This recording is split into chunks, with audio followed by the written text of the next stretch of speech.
আচ্ছা, ভাইয়া আমরা অনলাইনে আছি, আমরা ওয়ার্কশপটি শুরু করছি। হ্যাঁ, ঠিক জি। আছে। আমি প্রথমে আসসালামু আলাইকুম। আজকের এই সুন্দর পড়ন্ত বিকেলে স্কিলস ফেয়ার টিম এডুকেশনের পক্ষ থেকে আমি মোহাম্মদ সানসান সিয়াম আপনাদের সবাইকে স্বাগতম করছি ভিডিও এডিটিং লাইভ ওয়ার্কশপে। আমরা স্কিলস ফেয়ার সম্পর্কে যদি একটু বলতে চাই, স্কিলস ফেয়ার হলো একটি স্কিল ডেভেলপমেন্ট এবং আইটি ইনস্টিটিউট। এখানে আপনারা বিভিন্ন স্কিল নিয়ে আমরা কাজ করে থাকি। আপনারা বিভিন্ন স্কিল ডেভেলপমেন্ট নিয়ে আমাদের এখানে বিভিন্ন কোর্স রানিং রয়েছে। তার মধ্যে উল্লেখযোগ্য হচ্ছে cloud accounting, video editing, digital marketing. এছাড়াও আমাদের আরো অনেকগুলো কোর্স রানিং রয়েছে, যে কোর্সগুলোতে আপনারা আপনাদের স্কিল ডেভেলপমেন্ট করতে পারবেন। তো আজকে আমি বেশি কথা বলবো না, আজকে আমাদের লাইভ ওয়ার্কশপটি হচ্ছে ভিডিও এডিটিং এর উপরে।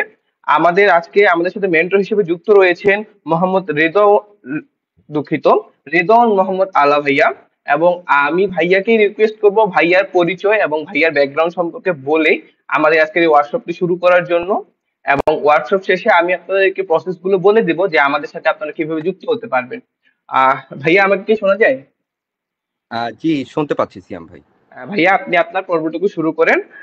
ইনশাল্লাহ আমাদের এই লাইভ সেশনটিতে আপনাদের যদি কোনো প্রশ্ন থেকে থাকে আপনারা অবশ্যই আমাদের কমেন্ট বক্সে জানাবেন, আমরা আমাদের মেন্টরের কাছে সেই প্রশ্নটি হস্তান্তর করব এবং আশা করব আমাদের মেন্টর আপনাদের উত্তরটি দিয়ে দেবে। ধন্যবাদ। জি, ধন্যবাদ সিয়াম ভাই। আসসালামু আলাইকুম সবাইকে। আমার নাম হচ্ছে রেদওয়ান মোহাম্মদ আলা। আমি বর্তমানে ভিডিও এডিটিং কোর্সের ইনস্ট্রাক্টর হিসেবে কাজ করছি। এবং আমার ব্যাকগ্রাউন্ড হচ্ছে গিয়ে একাডেমিক ভাবে হচ্ছে গিয়ে হাতে খড়ি হচ্ছে পাঠশালা সাউথ এশিয়ান মিডিয়া ইনস্টিটিউট থেকে ফিল্ম মেকিং এর উপরে বেশ অনেকদিন ধরে কাজ করা হয়েছে। এবং তারই পাশাপাশি একটা একাডেমিক ব্যাকগ্রাউন্ড রয়েছে ইন্ডিপেন্ডেন্ট ইউনিভার্সিটি বাংলাদেশ থেকে। তো আজকে আমরা যেটা করব সেটা হচ্ছে যে ভিডিও এডিটিং নিয়ে আলোচনা করব। আলোচনা করার আগে আমি ধন্যবাদ দিতে চাচ্ছি স্কিল স্পেয়ারকে আমাকে একটা সুবর্ণ সুযোগ করে দেওয়ার জন্য, যাতে করে আমি আপনাদের মাধ্যমে ওয়ার্কশপটা নিতে পারি এবং আপনারা একটা ফিডব্যাকের মাধ্যমে বলতে পারবেন যে আপনারা অ্যাকচুয়ালি কি চাচ্ছেন এবং কি চাচ্ছেন না শেখার জন্য। তো আমরা শুরু করতে পারি কি সিয়াম ভাই? হ্যাঁ, শুনতে জি পাচ্ছেন? ভাই, আমরা শুরু করতে পারছি। জি, অসংখ্য ধন্যবাদ। আম, আমরা আজকে প্রথমত শুরু করব হচ্ছে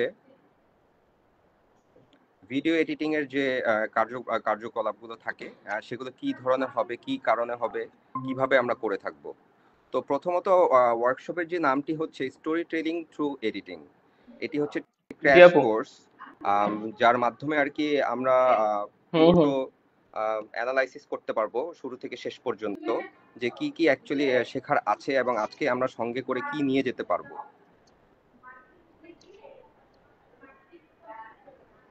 আচ্ছা আপু।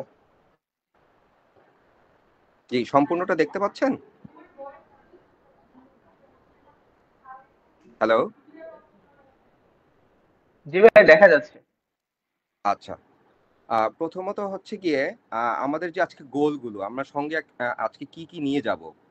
প্রথমত হচ্ছে যে ভিডিও এডিটিং এর যে কি কনসেপ্টগুলো রয়েছে সেই কি কনসেপ্টগুলো কি কি, আমরা কিভাবে এডিটিংটাকে একটা স্টোরি টেলিং এর মাধ্যমে প্রকাশ করতে পারবো, এবং সরাসরি হচ্ছে যে লাইভ এক্সাম্পল দিয়ে আপনাদেরকে এডিটিংটি দেখাবো যে বেসিক জায়গা থেকে এডিটিং এর জন্য কি কি বিষয় অ্যাকচুয়ালি আমাদের অ্যাওয়্যার থাকতে হবে, যাতে করে আমরা ক্লায়েন্ট সার্ভিস বলি বা নিজেদের ব্লগিং ভিডিও বলি সেই ভিডিওগুলো যাতে সুন্দর হয় এবং সবাই যাতে সেটা দেখে স্বাচ্ছন্দ্য বোধ করে। তো what is video editing? Video editing এর আসলে মানেটা কি?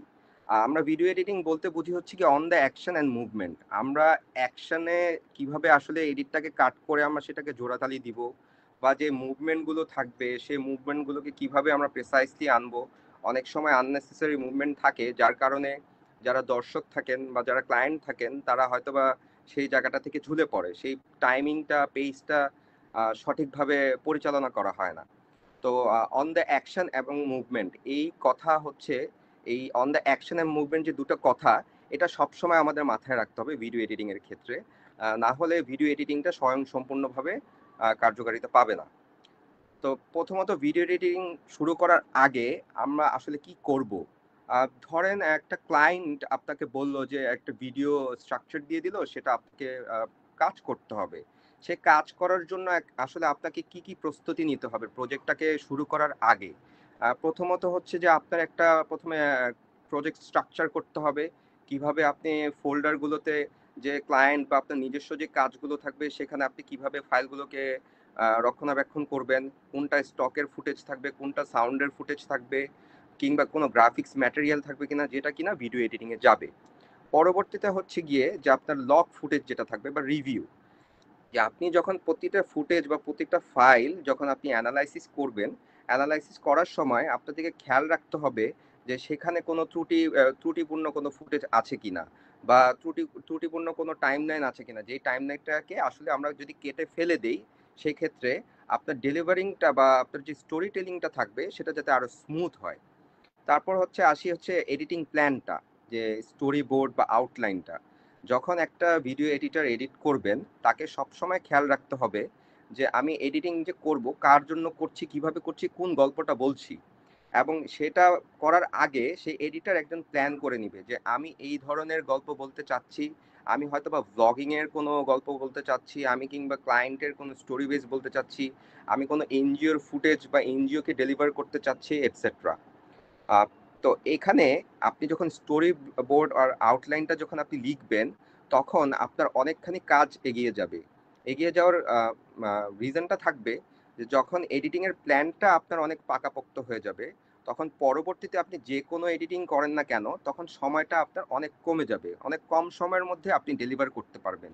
ইউজুয়ালি যেটা হয়ে থাকে যে ক্লায়েন্টদের ব্যাপারে বা নিজের ক্ষেত্রে ব্যাপারে, যে একটা ক্লিপ বা একটা ভিডিও এডিটিং করতে আপনার যদি 3 থেকে 7 দিনের উপরে চলে যায়, ডিউরেশনের কথা চিন্তা করে, ধরেন 30 সেকেন্ড হতে পারে, 45 সেকেন্ড হতে পারে, বা 1 মিনিটের হতে পারে।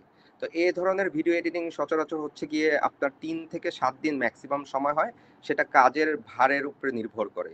তো তখন আপনি স্টোরি বোর্ড আর আউটলাইনটা যদি আপনি করে ফেলেন তাহলে আপনার এডিটিংটা আরো ইজি হয়ে যাবে, যে আপনি কোন থিমে চাচ্ছেন, আপনার ক্লায়েন্টটা কি চাচ্ছে, বা আপনি নিজে কি বলতে চাচ্ছেন সেটা যদি আপনি একবার লিখে নেন বা ড্রাফট করে নেন সেক্ষেত্রে আপনার আরো জিনিসটা সহায়তা করবে।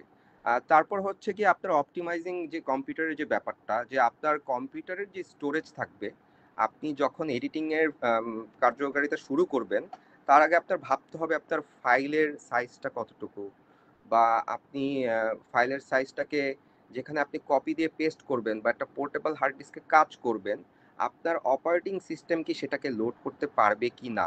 এবং সেক্ষেত্রে আপনার লক্ষ্য রাখতে হবে যে অপারেটিং সিস্টেমটা লোড করার জন্য ন্যূনতম 40 থেকে 50% জায়গা সে হার্ড ড্রাইভ, যেই পার্টিকেলটা থাকে বা যেটা পার্টিশনটা থাকে, ওই পার্টিশনটা থেকে এনাফ স্টোরেজ আছে কিনা।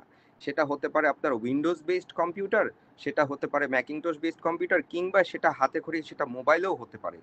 তো আপনার স্টোরেজ যদি ভালো থাকে, মানে স্পেস যদি অনেক বেশি থাকে, তাহলে আপনি খুব স্মুথলি আপনি সফটওয়্যারের বিভিন্ন ধরনের ইফেক্টস যখন ব্যবহার করবেন, ট্রানজিশন যখন ব্যবহার করবেন, তাহলে আপনার আরো অনেক স্মুথলি আপনি রান করতে পারবেন সফটওয়্যারটা।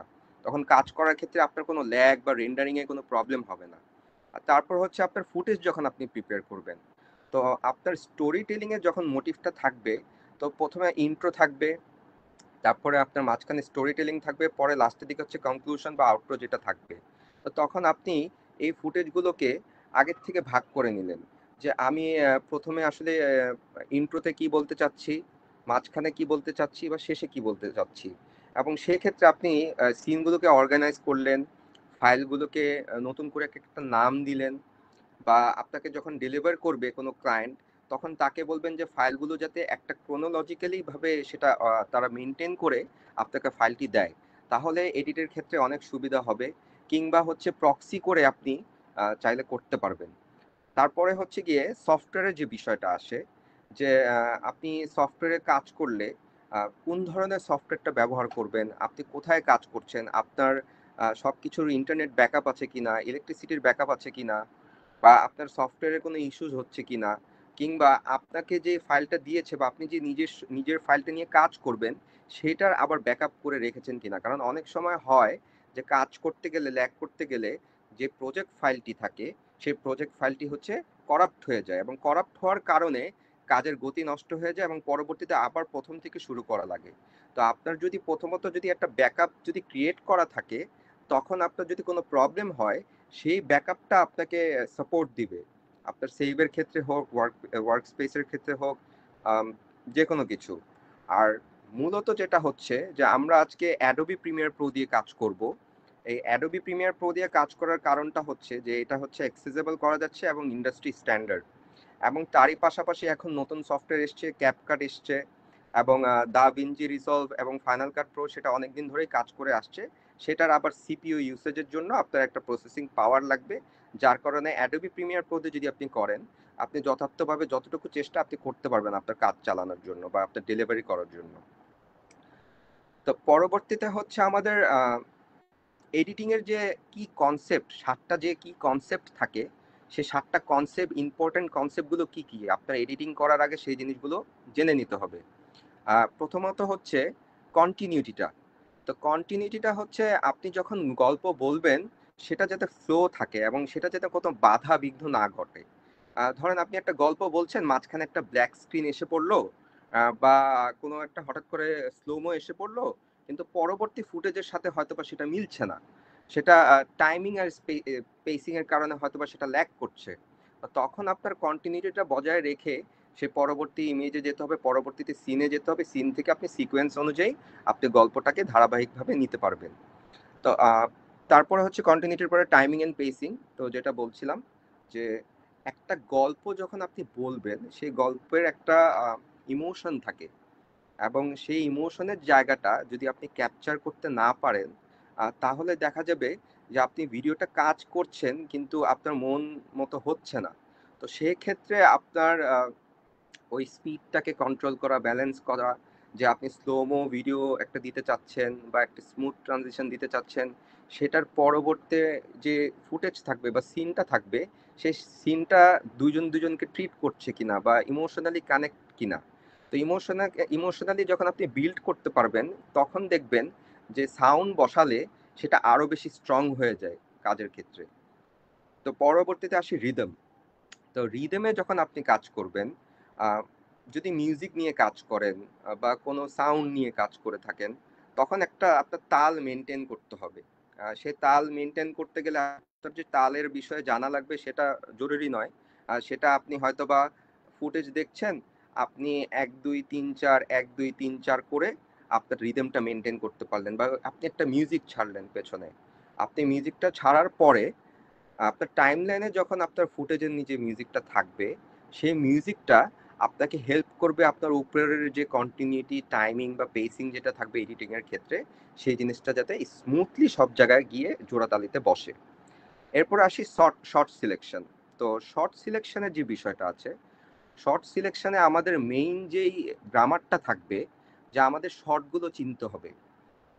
আমরা যখন ভাইরাল ভিডিও দেখছি বা রিল দেখছি, টিকটক দেখছি, ইনস্টাগ্রামে রিল দেখছি, কিংবা আমরা ইউটিউবে যখন কন্টেন্ট দেখছি, তখন দেখবেন যে ছোট ছোট কন্টেন্ট, 15 সেকেন্ড কি 30 সেকেন্ড, সেটা দেখতে খুবই চমৎকার লাগে। এবং চমৎকার লাগার কারণটা হচ্ছে যে শর্টগুলো তারা নিয়ে থাকে, যে কোনোটা শর্ট হয়ে থাকে একটু ক্লোজ আপ বা একটু মিড শট হয়ে থাকে, কিংবা একটা ফুল স্ট্যাবলিশিং শট হয়ে থাকে। তো এই ধরনের শর্টগুলো আপনি যখন একটা গ্রামাটিক্যাল ভাবে যখন আপনি এটাকে বসাতে পারবেন, তখন দেখবেন আপনি নিজের কাজগুলো করে নিতে পারবেন। তখন আপনার হয়তোবা কোনো কোনো সময় স্টক ফুটেজ কাজ করতে হতে পারে, স্টক ফুটেজ নিয়ে কাজ করবেন। তখন স্টক ফুটেজগুলো নিলে আপনার যখন শর্ট সিলেকশনের পুরো আইডিয়াটা আপনার জন্য ক্লিয়ার থাকবে, তার জন্য হচ্ছে আপনার সিকোয়েন্স টু সিকোয়েন্স আপনি মেনটেন করে সেটাকে আপনি প্রলং করতে পারবেন। এরপর হচ্ছে ট্রানজিশন। ট্রানজিশন নিয়ে আমরা এখনই আলাপ করব। সাউন্ড ডিজাইন নিয়েও আমরা আলাপ আলোচনা করব। ট্রানজিশনটা হচ্ছে যে আপনার যখন ফেড ইন হয় বা ফেড আউট হয়, হঠাৎ করে একটা কিছু আসলো, এসে আবার হঠাৎ করে চলে গেল, এবং আমাদের কাছে একটা কাজ রয়েছে, আমরা এটা আলোচনা করার পরে এবং সেই কাজের সাথেই হচ্ছে কি আলোচনাটা করব, যাতে করে আপনাদের জন্য আরো সুবিধা হয় যে একটা এডিটিং টাইমলাইনে কি কি থাকে এবং কি কি আসলে মনোযোগ সহকারে কাজ করা উচিত বা সচেতন হয়ে কাজ করা উচিত, যাতে করে আপনার যে কাজের ফ্লোটা থাকে সেটা যাতে আপনার ব্যাঘাত না ঘটে। তো পরবর্তীতে সাউন্ড ডিজাইনিং এর পরে হচ্ছে মেইন যে সর্বশেষ যে বিষয়টা, সেটা হচ্ছে স্টোরি টেলিং। তো আমরা যে কোনো ভিডিও নিয়ে কাজ করি না কেন, এডিটিং এর কাজ করি না কেন, মূলত প্রধানত মূল যে টার্গেট থাকবে সেটা হচ্ছে যে গল্প বলার যে ছন্দটা বা গল্প বলার যে তৃপ্তিটা, সেই গল্পটা বলে আমি আসলে ক্লায়েন্টকে সার্ভ করতে পারছি কিনা, আমি সেটা নিজেকে স্যাটিসফ্যাকশনের জায়গাটাকে সার্ভ করতে পারছি কিনা। তো সেই ধরনের গল্প বলার জিনিসটা আপনার মাথায় খেয়াল রাখতে হবে, যে আমি যখন কি কনসেপ্টগুলোকে খেয়াল রাখছি, একদম শেষে যখন আমি গল্প বলার জন্য আসব, যখন নিজের এডিটটাকে যখন আমরা রিভিউ করব, রিভিউ করার পরে যাতে করে আমার স্টোরি টেলিং এর যে পারপাসটা থাকে সেটা যেন আমার সার্ভ করে, এবং যারা অডিয়েন্স থাকবে তারাও যাতে দেখে সেটাকে অ্যাকনলেজ করতে পারে যে কি কারণে এই স্টোরি টেলিংটা দেখছে বা স্টোরি টেলিংটা কেন এত ভালো লাগছে আমার কাছে। তো সেখানে কিছু কি এলিমেন্টস থাকে, সেটা যদি আপনার প্রোডাক্ট বেস হয়, সেই প্রোডাক্টটা কি থাকে, প্রোডাক্টের বেসিং বা মেটাফোর বা যে ইমোশনাল যে কানেকশনটা, সেই প্রোডাক্ট দিয়ে কি করব। এটা যদি কোনো একটা অ্যানিমেশন হয়ে থাকে, সেই অ্যানিমেশনের মেইন ক্যারেক্টারগুলো কারা, লিডিং ক্যারেক্টারগুলো কারা আছে, তারপরে ফ্ল্যাট ক্যারেক্টার কারা আছে, তাদেরকে চিন্তা করে সেটাকে আবার সাউন্ড ডিজাইন করা এবং একটা হারমোনিক ব্যালেন্স করে কাজ করা। তো যখন আমার সবকিছু হয়ে যাবে, তখন আমি একদম কনফিডেন্টলি আমি আমার কাজটাকে দেখাতে পারবো বা আপনারা সেই কাজটা প্রদর্শন করতে পারবেন। তো কন্টিনিউটির যে বিষয়টা আসে, যে কাজ করার ক্ষেত্রে যে টাইমলাইনটা আমি প্রথমে ক্রিয়েট করব, টাইমলাইনটা ক্রিয়েট করার সময় আমার সেন্স মেক করছে কিনা, আমার অ্যাকশনগুলো ঠিক আছে কিনা। যেখানে আমি বলেছি যে ভিডিও এডিটিং মানেই হচ্ছে on the action and movement.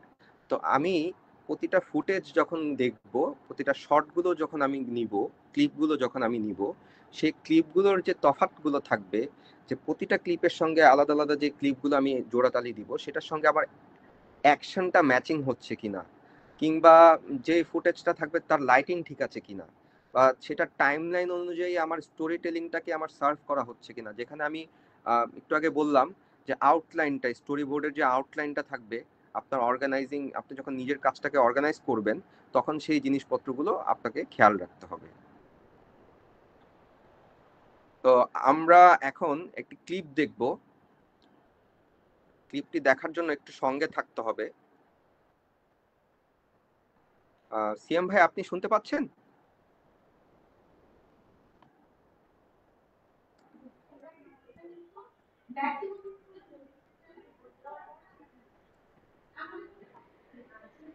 Hello ভাইয়া।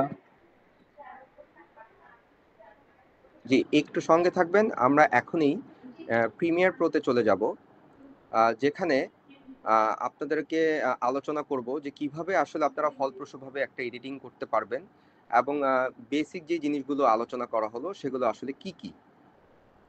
প্রথমত হচ্ছে, আপনারা যখন প্রিমিয়ার প্রো ওপেন করবেন, প্রিমিয়ার প্রো ওপেন করার পর যে কোনো ওয়ার্ক স্টেশনেই আপনি কাজ করেন না কেন, ওখানেই দেখবেন যে আপনি নিউ ফাইল বা যখন ফাইলে যখন যাবেন, তখন নতুন যে নিউ যেই জায়গাটা আছে, সেখানে গেলে দেখবেন প্রজেক্ট আছে, প্রোডাকশন আছে, সিকোয়েন্স আছে।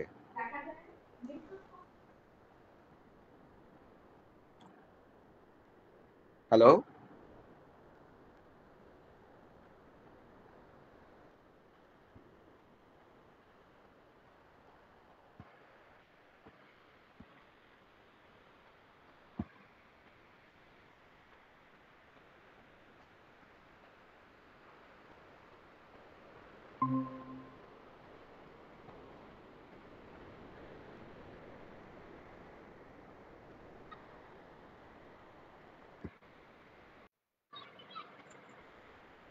জি, যেটা বলছিলাম, যখনই আমরা একটা ওয়ার্ক স্টেশনে কাজ করব, সেটা প্রিমিয়ার প্রো হতে পারে, ক্যাপকাট হতে পারে, কিংবা দাভিঞ্চি রিজলভ, অথবা ফাইনাল কাট প্রো, যেটা দিয়ে আমরা কাজ করি না কেন, আমাদের যে মেইন কি কনসেপ্টগুলো থাকবে সেটা যদি আমাদের ক্লিয়ার থাকে, সেটা আসলে সফটওয়্যারটা কোনো বিষয় না।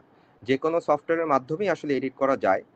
কিছু হয়তো বা টুলসের কিছু রিকোয়ারমেন্টস থেকে থাকে যে কোন ধরনের টুলস আমি ব্যবহার করব, আমার টুলসগুলো ঠিক আছে কিনা, বা এটা আমার মধ্যে নেই বা ওই সফটওয়্যারগুলোতে আছে, সেই প্রাসঙ্গিক আলাপ না করে আমার মনে হয় যে আমরা যদি একটা সফটওয়্যারের মাধ্যমে দেখি যে কিভাবে আসলে একটা কন্টেন্ট আমরা বানাবো, কিভাবে আমরা কাজটাকে কিভাবে আমরা এগিয়ে নিয়ে যাব, সেটার জায়গায় যদি আমরা মনোযোগী হই, তাহলে কাজ করাটা খুব সহজ হবে।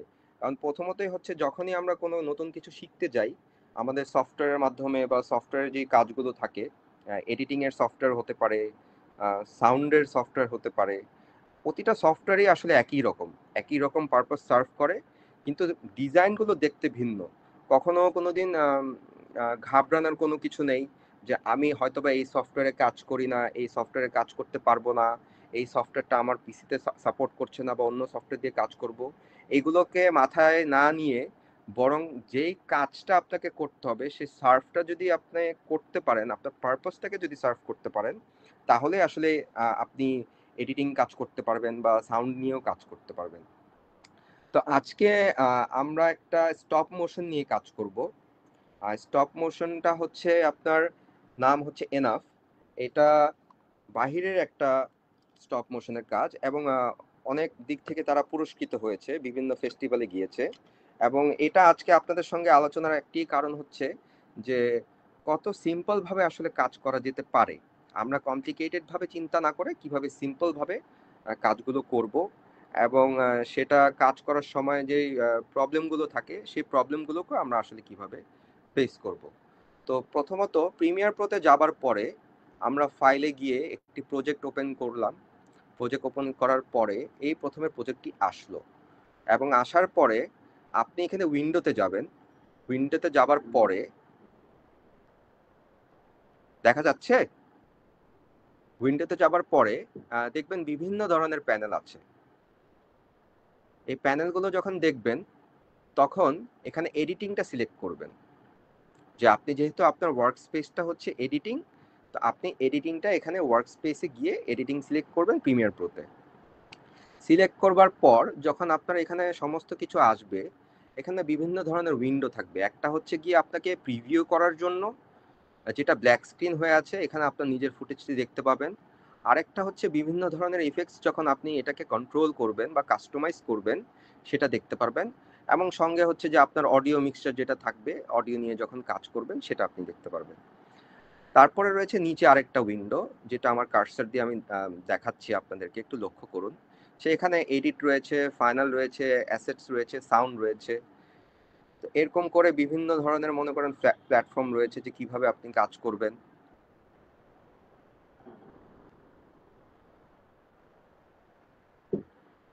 জি, এখানে দেখুন যে আমি দুটো ফোল্ডার বানিয়েছি, বিন বানিয়েছি।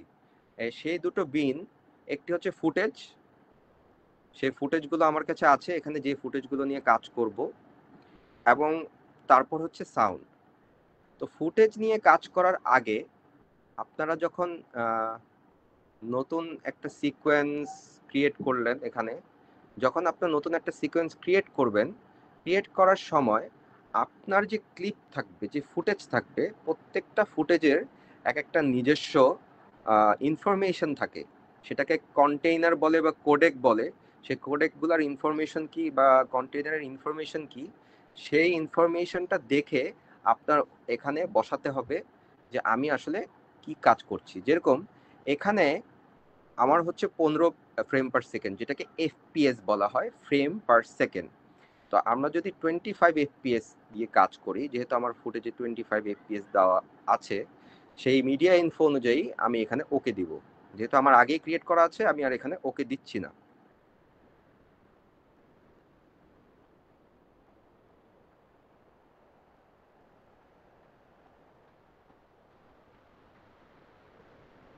তো এখানে হচ্ছে প্রথমে ফুটেজগুলো দেখেন। এখানে কিন্তু এই যে ইনফরমেশন দেওয়া আছে, আপনার ফাইলের যে নেমটি থাকবে, কার্সারটা লক্ষ্য করুন, এখানে দেখবেন ফ্রেম রেট, এখানে কিন্তু 25 করে দেওয়া আছে, 25, এবং প্রতিটা ফুটেজেরই টাইমলাইন ইনফরমেশনটা দেওয়া আছে। তারপর হচ্ছে এখানে সাউন্ড। যেহেতু সাউন্ডটা আমার পুরোপুরিভাবে এস্টাবলিশ করা, এখানে একটি ফাইল শো করছে। এরকম করে আপনাদের হয়তোবা ওই ফুটেজের মতো করেই অনেকগুলো ফাইল থাকবে। তো এখন আমি যখন আমার সিকোয়েন্সে গেলাম, সিকোয়েন্সে যাওয়ার পরে দেখতে পাচ্ছি আমার এখানে সমস্ত ফুটেজগুলো ড্র্যাগ করা আছে। তো সম্পূর্ণরূপে হচ্ছে আপনি পুরো সবকিছু সিলেক্ট করলেন, সিলেক্ট করে এটা এখানে ড্র্যাগ করে দিবেন। যেহেতু আমার আগে থেকে ড্র্যাগ করা, আমি নতুন করে ড্র্যাগ করছি না। আমরা প্রথমে ফুটেজ নিয়ে কাজ করি। তো আমার ফুটেজগুলো যেহেতু এখানে ড্র্যাগ করা আছে, তো আমি এখন প্লে করছি। প্রথমে হচ্ছে যে টাইটেল যে স্ক্রিনটা, এই টাইটেল স্ক্রিনটা আপনি প্রথমে সিলেক্ট করবেন। সেটা আপনার এখন আমাকে এখানে ব্ল্যাক দেখাচ্ছে, সেটা ব্ল্যাক না হয়ে হয়তো বা কোনো একটা দৃশ্যর যে কোনো একটা ফুটেজের উপরেও হতে পারে। এখন এটাকে যদি ফুটেজের উপরে না হয়, তাহলে এটা ফুটেজের উপরে চলে আসবে যদি আমরা অ্যাডজাস্টমেন্টটা করে নিই।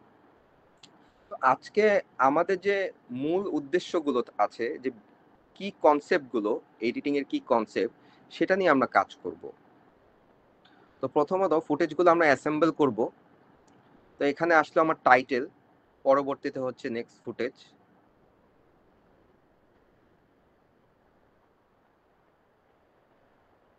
Next footage. এই যে ফুটেজটাকে আমি রান করছি, কার্সার দিয়ে আমি কিন্তু জাস্ট যাচ্ছি। আমি কিন্তু এখানে কোনো প্লে কোনো কিছু ক্লিক করিনি, আমি কার্সার দিয়ে জাস্ট এখান থেকে এখানে সামনে চলে গেলাম। এখানে যাবার আগে আপনার যে প্রিভিউ সেকশন রয়েছে, সেই প্রিভিউ সেকশনে আপনি 1/4 সিলেক্ট করবেন। এবং এই 1/4 সিলেক্ট করার উদ্দেশ্যটা হচ্ছে, আপনার এখানে যে প্লেব্যাকটা থাকবে, সেই প্লেব্যাকটা আপনি যত লো রেজলিউশনে কাজ করতে পারবেন, তত আপনার পুরো সফটওয়্যারের যে ইউসেজটা থাকবে তত স্মুথলি রান করবে। এখানে যদি আপনি ফুল দিয়ে দেন, তখন ফুল যে আপনার আউটপুট পারফরমেন্সটা সফটওয়্যারের, শুধু প্রিভিউর জন্যই আপনার অনেক পাওয়ার ক্যাপাসিটি চলে যাবে। তো এখানে আমি 1/4 দিয়ে নিলাম, যাতে করে আমার সুবিধা হয়। হয়তো বা এখানে রেজলিউশনটা আপনাকে দেখাবে একটু কম, কিন্তু সেটা নিয়ে দুশ্চিন্তার কোনো কারণ নেই। সেটা একটু ব্লারি দেখাচ্ছে, কারণ এখানে প্লেব্যাকের জন্য আমি একটু রেজলিউশনটা কমিয়ে নিয়েছি। এখানে 1/4 করা আছে। এখন প্রথমে হচ্ছে আপনি অ্যাসেম্বল করার সময় মাথায় থাকতে হবে যে আমার কন্টিনিউটিটা। তো আমি প্রথমে একটা সিনে চলে যাচ্ছি। এখানে একটা সিন আছে, যেখানে দেখতে পাচ্ছি আমরা 4 জন লোক, হ্যাঁ, 2 জন নারী এবং 2 জন পুরুষ দাঁড়িয়ে আছে। একজন এটিএম কার্ডের বুথে টাকা ওঠানোর জন্য কিছু একটা করছে, এবং পরবর্তীতে হচ্ছে গিয়ে দেখাচ্ছে যে এই যে আপনার শুয়ে পড়ছে বা সে হঠাৎ করে একটু ঘুমিয়ে যাচ্ছে। তো এখানে যে ব্যাপারটা, কন্টিনিউটির ব্যাপারটা, আমরা প্রথমে কিন্তু একটা দৃশ্য বা এস্টাবলিশমেন্টের জায়গাটা বুঝে গেলাম যে এখানে অ্যাকচুয়ালি তারা দাঁড়িয়ে কাজ করছে, এবং কাজ করার পরবর্তী সময়ে দেখবেন আমি যখন পরবর্তী ফুটেজে যাচ্ছি, এই যে পার্সনটা সাদা শার্ট পরা, টাই পরা, দেখবেন তার একটু বডিটা মুভ করছে এবং তার শোল্ডারটাও মুভ করছে। তো এই মুভটাকে টার্গেট করে, এই যে দেখতে পাচ্ছেন, এই যে সে যে একটু সামনে এগোলো এবং পরবর্তীতে সে তার অ্যাকশনটাকে মুভ করলো। তো এটাই হচ্ছে on the action and movement. তো অন দ্য অ্যাকশন এবং মুভমেন্ট, এটা যদি আপনি ঠিক রেখে কাজ করেন, দেখেন ট্রানজিশনটা দেখেন। আমরা কিন্তু প্রথমত এডিটিংটা করার চেষ্টা করব সাউন্ড ছাড়া, যাতে করে আমাদের ভিডিওটা, এডিটিংটা আরো বেশি স্মুথ এবং স্ট্রং হয়। তো এই যে আমরা ট্রানজিশনটা দেখাচ্ছি,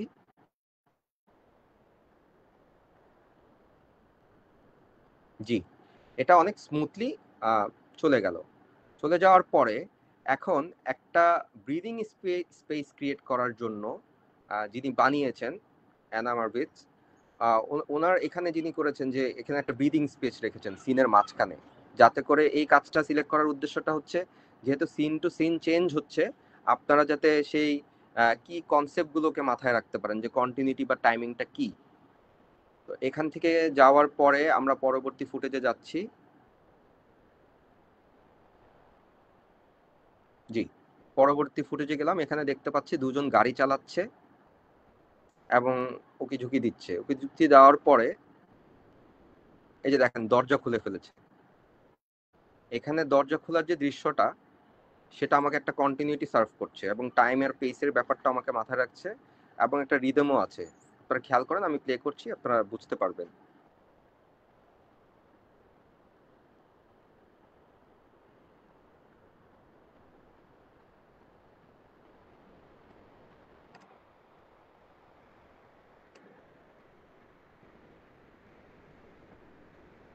আচ্ছা, এখানে কিন্তু কোন রকমের একটা চোখে ধাক্কা লাগেনি। না লাগার কারণটা হচ্ছে এখান থেকে যে পড়ে গেল, দরজাটা খুলে যে সে পড়ে গেল, ওটা কিন্তু খুব কনসিয়াসলি অ্যাকচুয়ালি কাজটা করা হয়েছে, যে দরজাটা খোলার সাথে সাথে কতটুকু আসলে স্পেস পেয়েছে, বা এটাকে কি বলবো, মানে রিলেশনশিপ যেটাকে বলে, যে ম্যাচিং রিলেশনশিপটা সেটা কতটুকু স্ট্রং, সে কারণে আর কি ওভাবেই আপনারা ট্রিমিং করতে হবে। তো এখানে শেষ হয়ে গেল দুটা সিন। তো আমরা প্রথমও যেই সিনটা দেখলাম, সেই সিনটা হচ্ছে একজন ভদ্রলোক খুব টায়ার্ড, এবং সে টাকা ওঠানোর জন্য লাইনে দাঁড়িয়ে আছে, কিন্তু সে খুব ঘুমন্ত অবস্থা, সকালবেলা উঠে তার মোটে অফিস করতে ইচ্ছা করছে না, ঘুম পাচ্ছে। আরেক দিকে হচ্ছে যে এক ভদ্রমহিলা গাড়ি চালাচ্ছে, সে হঠাৎ করে গাড়ি খুলে পড়ে গেলেন। তো এখানে কিন্তু দুটা আপনার কানেকশন কিন্তু বিল্ড আপ হলো, দুইটা কানেকশন বিল্ড আপ হয়েছে দুটো সিনের মাঝখানে। পরবর্তী সিনে যদি যাই, এখানে আমরা দেখতে পাচ্ছি যে একজন ভদ্রলোক কথা বলছে এবং তাকাচ্ছে, এদিক সেদিক তাকাচ্ছে। এই এদিক সেদিক তাকানোর যে ব্যাপারটা, দেখেন আমি এখানে আবার প্রথম থেকে আসছি আপনাদেরকে। তা কন্টিনিউটি যে ব্যাপারটা, যে সিন টু সিনের যে ব্যাপার, বা শর্ট টু শর্টের যে রিলেশনশিপ, সেই রিলেশনশিপটা যাতে কখনো ব্রেক না করে। যদি ব্রেক করে তাহলে দেখবেন আপনার স্টোরি টেলিংটা একটু দুর্বল হয়ে যাবে, এবং এটাকে আপনি যত বেশি টিউনিং করতে পারবেন, ফাইন টিউনিং করতে পারবেন, আপনার এডিটিং ততটাই স্মুথ হবে। তো এখানে দেখেন শর্ট সিলেকশনটা, এখানে যদি পারতো, বা এডিটর যদি আমি নিজে হয়ে কাজ করি, সেটা যদি আমি চাই, সেটা আমি চাইলে পুরো দৃশ্যটাকেই আমি দেখাতে পারতাম যে সে ঘুমাতে চাচ্ছে বা ঘুমিয়ে পড়ছে, সেটা কিন্তু না করে বরং পরবর্তী শটে চলে যাওয়া, যে তার যে অ্যাকশনটা, অন দ্য অ্যাকশন অ্যান্ড মুভমেন্টের যে রিলেশনশিপটা, সেটাকে ঘটানো। এবং এই ইনফরমেশনটা দেখেন কতটুকু লিমিটেড। এখানে দেখা যাচ্ছে যে চারজন মানুষ দাঁড়িয়ে আছে এবং একজন এটিএম বুথে টাকা ওঠানোর চেষ্টা করছে। পরবর্তী শটে যখন যাওয়া যাচ্ছে, তখন কিন্তু শুধু দুজন মানুষের ইনফরমেশন। তো যখন একজন অডিয়েন্স বা যখন কোনো ভিউয়ার এটা দেখবেন, তখন কিন্তু এই যে শটটা তার কাছে ইম্প্যাক্টফুল মনে হবে, যে না এই শটটা অনেক ইম্প্যাক্ট, এবং আমি এই শটটাকে এখানে রাখতে পারি, আমাকে স্টোরি টেলিং এর পারপাসটা সার্ভ করছে। এবং ট্রানজিশনের যে বিষয়, এই যে দেখেন একটা ব্ল্যাক স্পেস রাখা মাঝখানে, এটা ট্রানজিশনের মাধ্যমে হয়েছে। এটাকে বলা হয় যে ফেড ব্ল্যাক বা ফেড ইন। তো এই ফেড ইন ফেড ব্ল্যাকটা করার কারণটা হচ্ছে তার লোকেশনটা চেঞ্জ হয়ে যাচ্ছে, এবং সেটা এডিটর কিন্তু বোঝাতে সক্ষম হচ্ছে। যখন এখানে একটা ব্ল্যাক স্পেস দিচ্ছে, এডিটর বোঝাতে চাচ্ছে যে এখানের গল্পটা শেষ, এই সিনের গল্পটা এখানে শেষ, পরবর্তী সিনের যে গল্প রয়েছে এখান থেকে আবার ওই ব্ল্যাক স্পেসের পর পরে আরেকটা গল্প শুরু, বা পর আরেকটা মানে সিন শুরু। এবং এরকম করে প্রতিটা জায়গায় হচ্ছে ট্রানজিশনের ব্যবহার করা হয়েছে। তো আমরা একটু দেখি কি কি কাজ করলাম। তো এখানে যখন মুভমেন্ট হচ্ছে, সবকিছু হচ্ছে,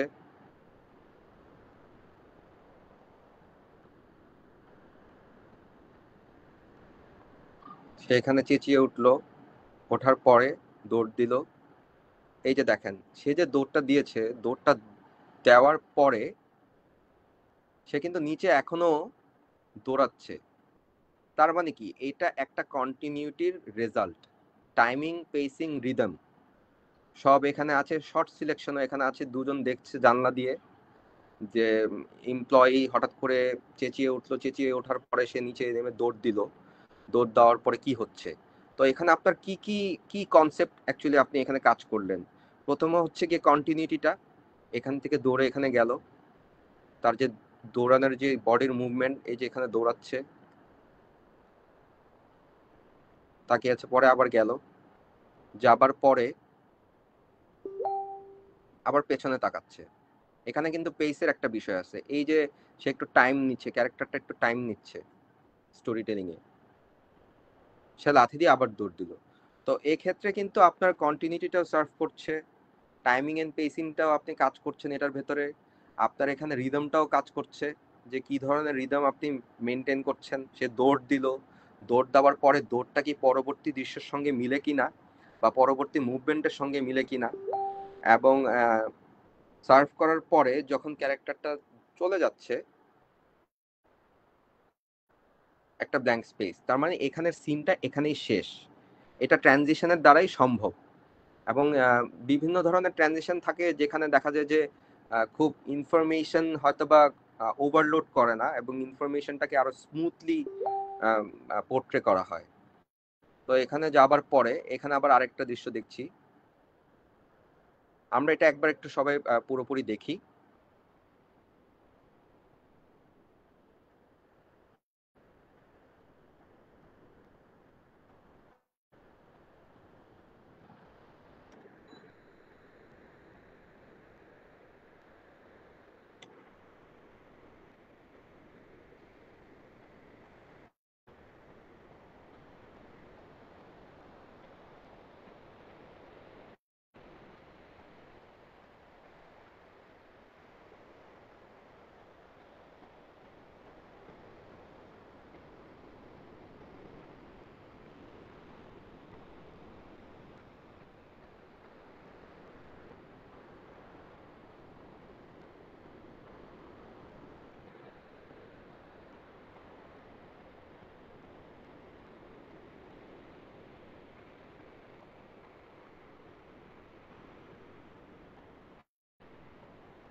আচ্ছা, আমরা যতটুকু পর্যন্ত দেখলাম আমরা শেষবারের মতো দেখব।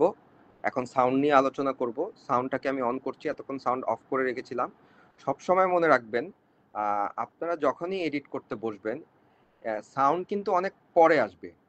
আপনার আগে ফুটেজটাকে বুঝতে হবে। সেখানে হয়তো বা আপনাদের প্রশ্ন থাকতে পারে যে ডায়লগ বেসড হলে আমার আসলে কি করা হবে? ডায়লগ বেসড এর জন্য তো আমার সাউন্ড লাগবে।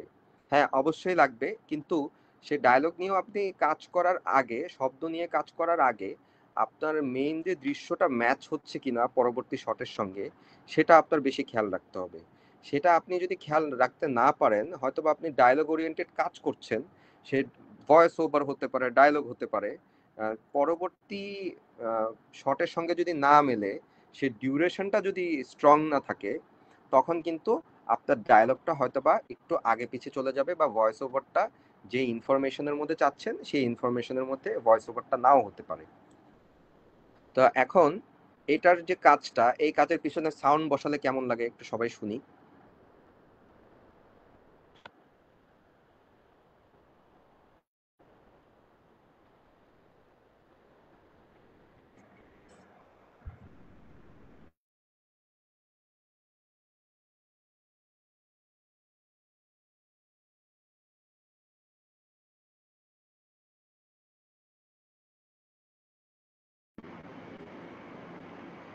ভাইয়া সাউন্ডটা আসতেছে না।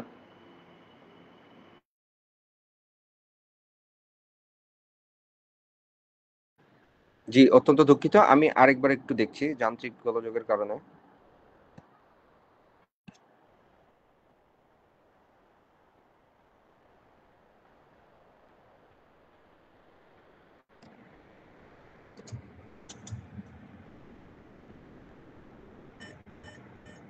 এখন সাউন্ডটা পাচ্ছেন?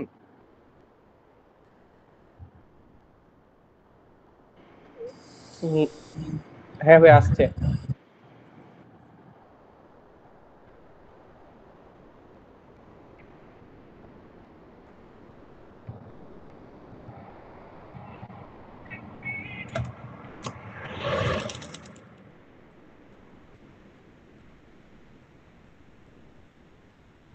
Well, I kept this. I'm on weekend.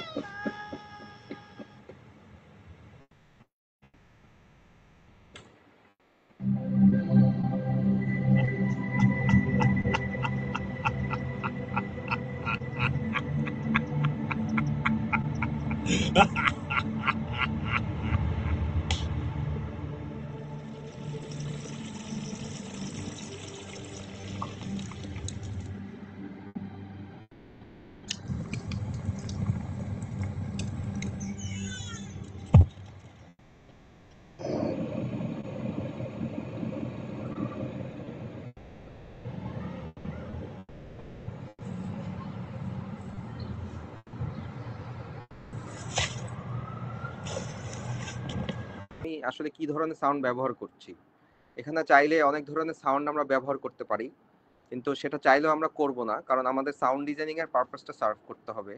এবং সেই সাউন্ড ডিজাইনটা যদি আমার সুন্দর থাকে, তো পরবর্তীতে আমার কাজ আমার আরো ইজি হয়ে যাবে আমার গল্পটাকে বলার কারণে। কারণ প্রচুর পরিমাণে সাউন্ড যদি আমি দিয়ে থাকি, তাহলে সাউন্ডগুলো হচ্ছে কি কোলাইড করে থাকে। কোলাইড যাতে না করে একে অপরকে, সেই রিলেশনশিপটা যাতে থাকে পুরো দৃশ্যের সঙ্গে সাউন্ডের, সেটা আমাদের মাথায় রাখতে হবে। তো এখানে আমার সাউন্ডের যে ব্যবহারটা, এখানে হচ্ছে যে অ্যাম্বিয়েন্ট সাউন্ড ব্যবহার করা হয়েছে, এবং অ্যাম্বিয়েন্টের পরে হচ্ছে গিয়ে কিছু ফলি সাউন্ড ব্যবহার করা হয়েছে। এটিএম কার্ড বাটন প্রেস করছে, এবং বাটনটা প্রেস করার সময় যে সাউন্ডগুলো হয়ে থাকে সেই ধরনের সাউন্ড। এবং পরবর্তীতে হচ্ছে গিয়ে সে যখন ঘুম অনুভব করে, অনেক টায়ার্ড অনুভব করে অনেক, সেটার একটা সাউন্ড, এবং এই সাউন্ডটা ব্যবহার করে এখানে দেওয়া হয়েছে। এবং এটা লক্ষ্য করবেন এই সাউন্ডটা একটু কিন্তু মাত্রাটা কিন্তু একটু উঁচু।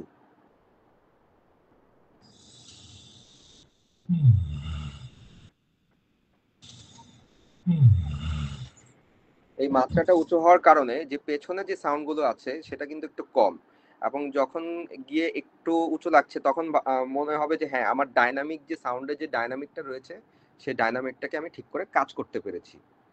তো এইটা গেল হচ্ছে প্রথম সিন ওয়ানের ট্রিটমেন্ট, সাউন্ডের যে ট্রিটমেন্টগুলো থাকে, যে এটারও সাউন্ড ডিজাইনিংয়েও কিছু আপনার কি কনসেপ্ট রয়েছে, সেই কি কনসেপ্টগুলো নিয়ে আমরা পরবর্তীতে যখন ক্লাস করব, সেই ক্লাসে আমরা এটাকে বিস্তারিত আলোচনা করব। তো আপনাদের যাতে সহজ হয়ে বোঝার জন্য, যে এখানে যে অ্যাম্বিয়েন্ট সাউন্ড ব্যবহার করা হয়েছে, ফলি সাউন্ড ব্যবহার করা হয়েছে, এবং পরবর্তীতে যখন গাড়ি চালাচ্ছে, এই যে ট্রাফিকের একটা নয়েজ, এবং সে যে পরিবেশের মধ্যে আছে, সেই পরিবেশের যে একটা সাউন্ডটা, সে প্রাণবন্ত করার যে লক্ষ্যটা, যে হ্যাঁ আমি আমার দৃশ্যকে প্রাণবন্ত করতে পারছি কিনা, বা এই ধরনের অ্যানিমেশন, স্টপ মোশন, বা সেটা যে কোনো কিছু হতে পারে। আর এটা এমন না যে আপনার পিছনের ব্যাকগ্রাউন্ড, আপনি যখন কোনো রকমের শব্দ সিলেক্ট করবেন, চুজ করবেন, সে চুজের মাধ্যমে যে হ্যাঁ আমি শুধু ফিকশনাল গল্পের ক্ষেত্রেই বলবো, নন ফিকশনাল কোনো গল্প বলবো না।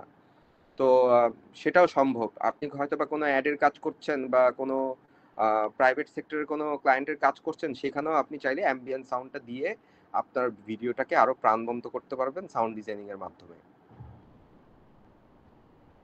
তো এখানে তিনটা শব্দ আছে, তিনটা না, চারটা শব্দ। আমি যদি একটু ব্রিফলি বলি, প্রথমে হচ্ছে গিয়ে গাড়ি চালাচ্ছে, এবং পেছনে তার গাড়িতে একটা গান বাজাচ্ছে, সেটা আপনারা শুনতে পাচ্ছেন কিনা জানি না। সেখানে আরেকটা শব্দ, দুটা শব্দ।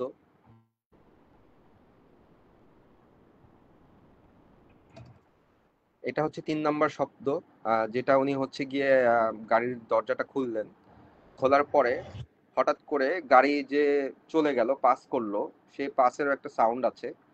সেটাও সেই অ্যাম্বিয়েন্স ট্রাফিকের সাউন্ডের সাথেই করা।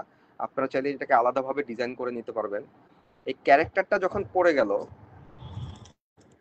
এটা কিন্তু একটা পাখির যে পাখা থাকে, সেটার একটা সাউন্ড, মানে পাখি যখন উড়ে, ফেদারের যখন একটা সাউন্ড হয়, সেটার সাউন্ড। এটা কিন্তু কাউকে না বললে, বা আপনি যখন কাজ করবেন, অনেক ধরনের সাউন্ড ডিজাইন করবেন, তখন কিন্তু কেউ এটা আপনার বুঝে উঠতে পারবে না আপনার আসলে কি ধরনের সাউন্ডটা আমি ব্যবহার করছেন। তো এই বিষয়গুলো হচ্ছে কি আপনার ট্রিক্স থাকবে বা টিপস থাকবে, যে হ্যাঁ আমি এই ধরনের ট্রিক্স করে আমার কাছে হাই কোয়ালিটি যদি সাউন্ড থাকে, সেই সাউন্ডটাকে আমি এভাবে মেক সেন্স করতে পারি। কারণ আপনার ভিজুয়ালি যেটা দেখবে দর্শক, সেটাকেই কিন্তু তখন বিশ্বাস করা শুরু করবে ভিজুয়ালি, মানে সেটা আপনার ইফেক্ট দিবে। তো এখানে হঠাৎ করে চলে গেল, এখানে চারটা সাউন্ড ব্যবহার করা, এখানেও আপনার হচ্ছে চারটা সাউন্ড ব্যবহার করা। একটা হচ্ছে অ্যাম্বিয়েন্স, এখানে ডায়লগ হচ্ছে, তারপর হঠাৎ করে ক্যারেক্টারটা একটা চিৎকার করবে, চিৎকার করার পর সেটা দৌড় দিল, সেটার একটা সাউন্ড শুনতে পারবেন। তো এগুলো হচ্ছে ফলি সাউন্ড, এই যে দৌড় দিল, পায়ের শব্দ।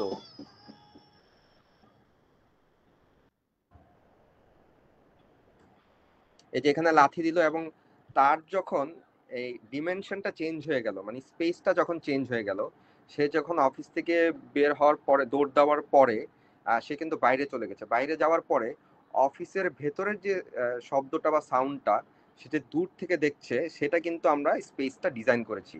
এবং এটা কিন্তু সাউন্ড ডিজাইনিং এর মাধ্যমে আমরা কিন্তু সেটাকে আসলে উপলব্ধি করতে পারছি বা মানে সেন্স মেক করতে পারছি যে আসলে ক্যারেক্টারটা দূরে, ক্যারেক্টারটা কি করছে। অত দূর থেকে যদি একটা ক্যারেক্টার শব্দ করে বা একটা অবজেক্ট বা একটা এলিমেন্ট যদি কোনো কিছু কাজ করে, সেই শব্দর ডিস্টেন্স অনুযায়ী আমার সাউন্ডটা ডিজাইন করতে হবে। তো সেখানে আমি সাউন্ডটা ডিজাইন করলাম। সাউন্ডটা ডিজাইন করার পর হঠাৎ করে এখানে আমি একটা মিউজিকের ব্যবহার করলাম, যাতে করে এতক্ষণ যা দেখছিলাম সেটার একটু মুডটা একটু ট্রান্সফর্ম করে আর একটু ইফেক্টনেসটা বাড়ার জন্য, যাতে করে দর্শক আরো এঙ্গেজড হতে পারে এই সাউন্ডের কারণে, যাতে ইমোশন যেই বিষয়টা আছে ইমোশনালি যাতে কানেক্ট করতে পারে। এখানে চাইলে অনেক ধুমধারাক্কা মিউজিক দেওয়া যেত, অন্যান্য কাজ করা যেত, এবং সেটা না করে যেহেতু খুব একটা পেস মেনটেন করা, রিদমটাকে মেনটেন করে এডিটিংটা করা, তো আমি চেষ্টা করেছি যে মিউজিকটা যাতে ওরকমই থাকে যেটা পেসটাকে সার্ভ করা হচ্ছে। যে হ্যাঁ, আমি এখানে রিডিজাইনিং করছি, আমার এখানে যাতে আমার সাউন্ডটা সেন্স মেক করে মিউজিকটা দিলে।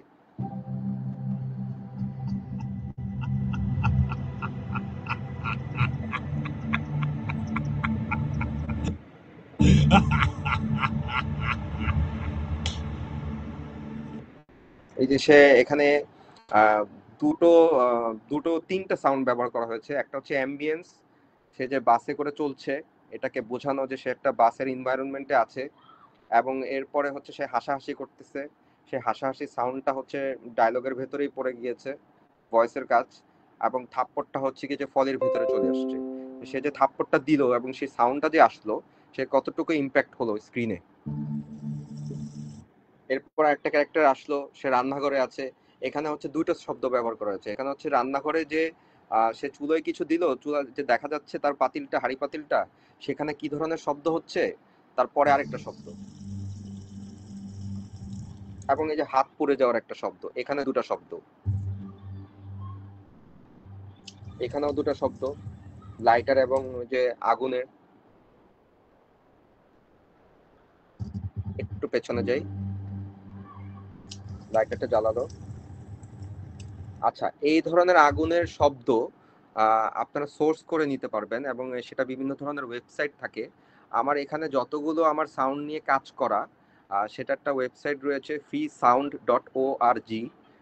সেখান থেকে আপনারা সংগ্রহ করতে পারবেন, এবং কোনো রকমের কোনো কপিরাইট ইস্যুস হবে না বা কোনো রকমের কোনো ক্রিয়েটিভ কনফ্লিক্ট হবে না।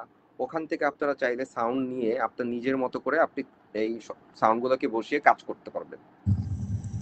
এরকম আরো অনেক ধরনের সাউন্ড ইফেক্টস এর ওয়েবসাইট রয়েছে, যেগুলো প্রিমিয়াম পেইড, হয়তোবা সবার পক্ষে পেইড প্রিমিয়াম ওয়েবসাইট থেকে ডাউনলোড করে বা কেনা সম্ভব না।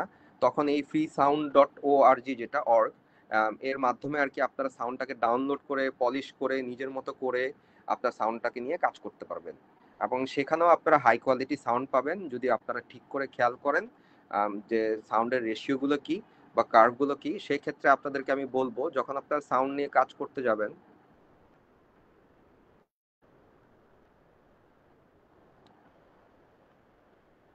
এখানে একটা অডিও গ্রাফ দেখা যাচ্ছে, ফ্রিকোয়েন্সির যে গ্রাফগুলো, এই যে এখানে যে পিকগুলো রয়েছে, এই ফ্রিকোয়েন্সির যে গ্রাফটা আছে, এই ফ্রিকোয়েন্সি যতটুকু সরু হবে, মানে যতটুকু ছোট সরু হবে, ততটুকু মনে করবেন অডিওর কোয়ালিটি খুব স্ট্রং, যত সরু অবস্থায় আপনি শুনতে পাবেন কানে। আর যত বড় হবে আপনার স্পেকট্রামটা বেশি হবে, এই অডিওগ্রাফির ফ্রিকোয়েন্সি গুলো অনেক বেশি বড়, তত বেশি বুঝতে পারবেন যে সাউন্ডটা ডিস্টর্টেড হয়ে যাওয়া, মানে ভেঙে যাওয়া বা ফেটে যাওয়া। আমরা অনেক সময় যেটা বলি যে হয়তোবা বাসে যাচ্ছি, কানে হেডফোন দিয়ে গান শুনছি, অনেক জোরে সাউন্ড বাড়ানোর কারণে হয়তোবা একটু ফাটা ফাটা লাগে হেডফোনে, বা স্পিকারে যখন ফুল ভলিউম দেওয়া হয় তখন একটু সাউন্ডটা ফেটে যায়। তখন এই ডিস্টরশনটা যাতে না হয়, আপনার তখন খেয়াল রাখতে হবে যে আমার একটু সাউন্ডটাকে কমিয়ে নেওয়া। তো কমিয়ে নিতে গেলে তখন আপনার যেটা করতে হবে, অডিওটা লেভেল করতে হবে। এখানে আপনার লেভেল মিটার থাকবে। এই যে আমরা অডিও মিক্সারটা দেখতে পাচ্ছি, এখানে আমরা দেখতে পাচ্ছি যে কোন সাউন্ডটা কতটুকু লেভেলে আছে। অ্যাম্বিয়েন্ট সাউন্ডটা হচ্ছে বিলো 40 অলমোস্ট। এই যে আবার বেড়ে গেল, এখানে হচ্ছে আপনার 16। তো আপনাদের মনের মধ্যে একটা প্রশ্ন থাকতে পারে যে আমরা যখন সাউন্ড নিয়ে কাজ করব, যখন এত কিছু খেয়াল রাখবো, তখন আসলে কি কি বিষয় আমাদের খেয়াল রাখতে হবে। প্রথমত হচ্ছে যে আপনার অডিওর যে লেভেল মিটারটা, এখানে আমরা যে মিক্সচারটা দেখতে পাচ্ছি, সেই লেভেল মিটারটা কখনোই যাতে 0-র উপরে বা -2-র উপরে না যায়। যদি 0-র উপরে, যদি -2-এর উপরে যায়, তাহলে সে সাউন্ডটা ফেটে যাবে এবং সেইটা কখনোই কোনোদিন শুনতে ভালো লাগবে না এবং সাউন্ড ফাটা ফাটা লাগবে। তো সেই সাউন্ডটাকে ব্যালেন্স করার জন্য ইন্ডিভিজুয়ালি আপনার প্রত্যেকটা সাউন্ড সিলেক্ট করে নেবেন। এখন আমি যদি এটাকে ব্যালেন্স করি, আমি এখানে কমালাম, কমাতেই থাকবো। এই যে দেখছেন লেভেল মিটার কিন্তু বাড়ছে না। এখন আমি বাড়াই, এই যে বেড়ে গেল। তো এরকম করে আপনার প্রতিটা সাউন্ড ধরে ধরে ধরে ধরে আপনার কমিয়ে নিতে হবে, বাড়িয়ে নিতে হবে, যাতে করে সাউন্ডের ইম্প্যাক্টটা আপনার ভিজুয়ালটাকে ট্রিট করে। তো এই হচ্ছে সাউন্ডের আলাপ আলোচনা, অডিওগ্রাফের আলাপ আলোচনা। তো এখন স্টোরি টেলিং এর যে আপনার পারপাসটা, যে আপনি এডিট করলেন, আপনার ম্যাচিং গুলো ঠিক আছে কিনা, তারপরে কন্টিনিউটি ঠিক আছে কিনা, টাইমিং এন্ড পেসিংটা ঠিক আছে কিনা, তারপর আপনি যখন রিদমটাকে মেনটেন করছেন, যখন শুনতে পাচ্ছেন যে হ্যাঁ আমার পেছনে একটা মিউজিক আছে বা মিউজিকটা আমি শুনছি, এখানে ধরেন আমি যদি বাজাই, এখান থেকে একটা মিউজিক শুরু হলো, সেই মিউজিকের একটা রিদমটা ঠিক আছে কিনা, যে সে হাসতেছে এবং পাশাপাশি মিউজিক চলতেছে, দুটা কিন্তু একটু আস্তে আস্তে যাচ্ছে, এমন না যে অনেক জোরে জোরে হাসাহাসি হচ্ছে, অনেক জোরে জোরে মিউজিক, এটা কিন্তু তাহলে পুরোটাই বিপরীত হয়ে যেত। তো একটা স্লো মিউজিক ইউজ করার কারণে এটার ইম্প্যাক্টটাও অতটুকুই স্ট্রং। আর এখানে খেয়াল করবেন প্রতিটা জিনিসের একটা শর্ট সিলেকশন আছে। এখানে আপনি দেখলেন অফিসে সে আছে, অফিস থেকে সে বের হয়ে আবার এখানে চলে গেল, তখন কিন্তু শর্টটা ডিফারেন্ট। এখানে আমরা দেখতে পাচ্ছি যে একটা ফুল শট, এখানে ফুল শটের থেকে চলে গেল একটা টু শটের মাধ্যমে, যে এখান থেকে জানলা দিয়ে দেখতে পাচ্ছে যে হ্যাঁ সে কি করছে। তারপরে এখানে একটা সিঙ্গেল শট, পরে আবার সিনটা চেঞ্জ হয়ে যাওয়ার পর একটা ফুল শট, তারপর একটা ক্লোজ আপ শট, এখানে একজন লাইটার জ্বালাচ্ছে বা দাড়িটা জ্বালিয়ে দিল, এরপরে আবার কিন্তু একটা হচ্ছে ক্লোজ শট। ক্লোজ শটে দেখাচ্ছে সে একটা আপনার বেবি স্ট্রলার লাথি মারলো। তারপর আবার হচ্ছে স্ট্যাবলিং শট একদম শেষের দিকে যেটা। তো এখানে যেটা হলো যে কন্টিনিউটিটাও সার্ভ করলো, টাইমিংটাও সার্ভ করলো, রিদমটাকেও সার্ভ করানো গেল। শর্টের যে বিষয়টা থাকে, যে আপনার যে চয়েসেস গুলো আপনি মেক করবেন যখন আপনারা এডিট করবেন, সেটা যাতে খুব অ্যাওয়্যার হয়ে কাজ করা হয়, যে হ্যাঁ আমার এখানে একই জিনিসের অনেক ধরনের শট আছে, আমি আসলে কোনটা দিলে আমার আসলে গ্রামারটাকে সেন্স করবে বা যারা দেখবেন তার কাছে যাতে আমার কাজটা অ্যাকুরেট মনে হয় বা নিজের স্যাটিসফ্যাকশনের জায়গাটাও যাতে অ্যাকুরেট মনে হয়। এবং ট্রানজিশনে খেয়াল করবেন যে পুরো আমরা যখন এই স্টপ মোশনটা দেখলাম, এই স্টপ মোশনটা দেখার মধ্যে মাঝখানে মাঝখানে অনেকগুলো কালো কালো কিন্তু গ্যাপ, তো এগুলা কিন্তু ট্রানজিশনেরই কাজ। যেখানে আসলে মনে হয়েছে যে সিনগুলো অনেক বেশি স্মুথ, সিনগুলো অনেক বেশি ন্যাচারাল। তারপর সাউন্ড ডিজাইনিং এ যখন আমি যাচ্ছি, তখন আমার মনে হচ্ছে যে আমার অ্যাটমসফিয়ারটা ঠিক আছে কিনা, আমার সাউন্ডের থ্রুতে আমি ইমোশনটাকে আমি ধরে রাখতে পারছি কিনা।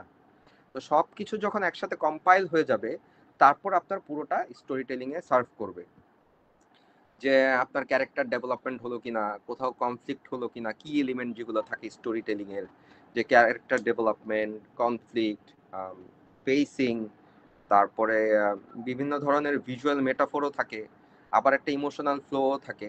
দেখবেন যে ইমোশনাল ফ্লো বলতে আমি এখানে যেটা বুঝাচ্ছি, যখন এখান থেকে চিল্লা মানে হঠাৎ করে চিৎকার করে বের হয়ে গেল, সে হঠাৎ নীরব হয়ে গেল, নীরব হয়ে যাওয়ার পর এখানে আবার একটা থাপ্পড় খেলো, থাপ্পড়টা খাবার পরেই কিন্তু এই যে দেখতে পাচ্ছেন কিনা ইমোশনাল একটা ফ্লো, মানে কেউ একটা আঘাত পেলো, সে আঘাতটা অনুভব করে সে একা দাঁড়িয়ে আছে। তো এখানে আপনার যেটা হলো যে স্টোরি টেলিং এর যে পারপোজটা, যে সিন বাই সিন যেটা আপনাকে সার্ভ করছে, যে ইমোশনাল ফ্লোটাকে ধরে রাখা, এবং পুরো যে পারপাসটা থাকবে যে আপনার যে মিনিংফুল জার্নিটা, যে আমি স্টোরি টেলিং এর ভেতরে আমি একটা মিনিংফুল জার্নি বলতে পারছি কিনা। সেটা একটা প্রোডাক্টেরও ভিডিও হতে পারে বা একটা ক্যাম্পেইনেরও ভিডিও হতে পারে। তো প্রত্যেকটা ভিজুয়াল কন্টেন্টেরই কিন্তু একটা মিনিংফুল জার্নি থাকে। তো সেই মিনিংফুল জার্নিটাকেই আপনার হচ্ছে গিয়ে অডিয়েন্সের সাথে, দর্শকের সাথে রেজোনেট করতে হবে। আপনার যদি সেটা যদি রেজোনেট না করে, তখন কিন্তু দর্শকের সাথে বা যাদেরকে সার্ভ করবেন বা নিজের স্যাটিসফ্যাকশনের জায়গাটা, পারপাসটা কিন্তু আপনাকে সার্ভ করবে না। তো যখন আমরা টেকনিক্সে যাচ্ছি স্টোরি টেলিং এ, যেগুলো আমরা এতক্ষণ কথা বললাম, যে কি কি ধরনের আমরা আসলে টেকনিক ব্যবহার করলাম, যে পুরো একটা জায়গা থেকে ফ্রেম থেকে গল্প না বলে আমরা পরের শটটাতে আবার দেখালাম যে সে হঠাৎ করে স্নিফ করছে বা টায়ার্ড হয়ে শুয়ে পড়লো একটা চুলের উপরে, বা দরজা খুলে হঠাৎ করে লাফ দিয়ে দিল।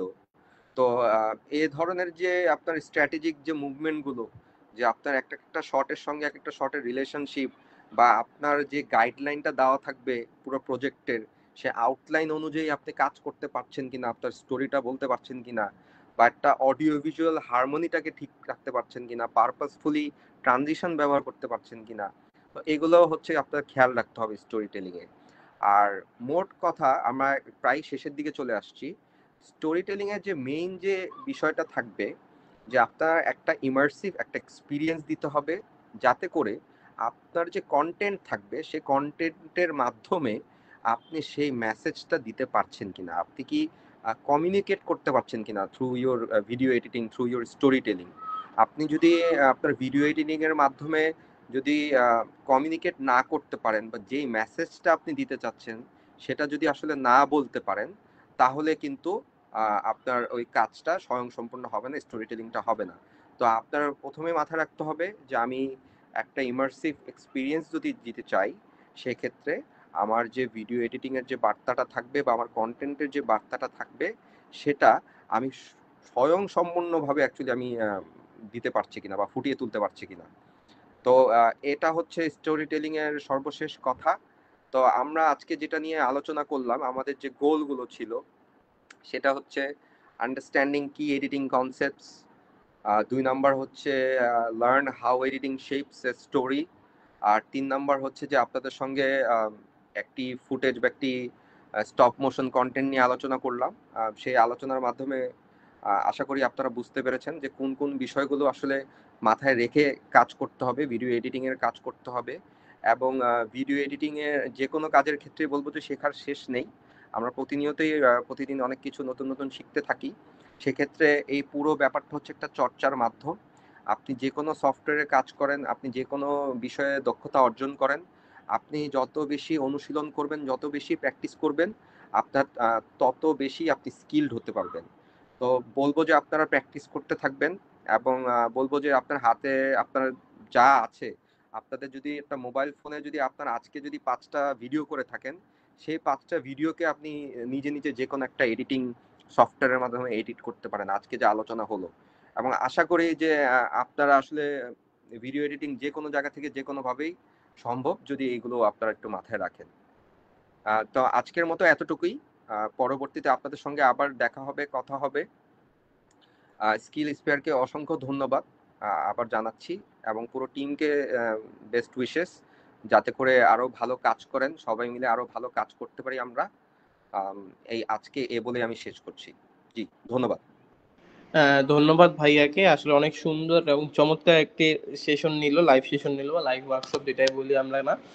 ভাইয়া অনেক ধৈর্য সহকারে অনেক সুন্দর করে শিখিয়েছে। তো আমি প্রথমে যেটা বলছিলাম যে আজকে একটা সুন্দর বিকেলে সুন্দর একটা ওয়ার্কশপ উপভোগ করছি আমরা। তো আলহামদুলিল্লাহ শেষটা খুব ভালোই হয়েছে। আর একটু বলে রাখি যে স্কিল স্ফিয়ার সম্পর্কে যেটা বলছিলাম প্রথমে, যে স্কিল স্ফিয়ার হচ্ছে এক স্কিল ডেভেলপমেন্ট এবং আইটি ট্রেনিং সেন্টার বা আইটি ট্রেনিং ইনস্টিটিউট।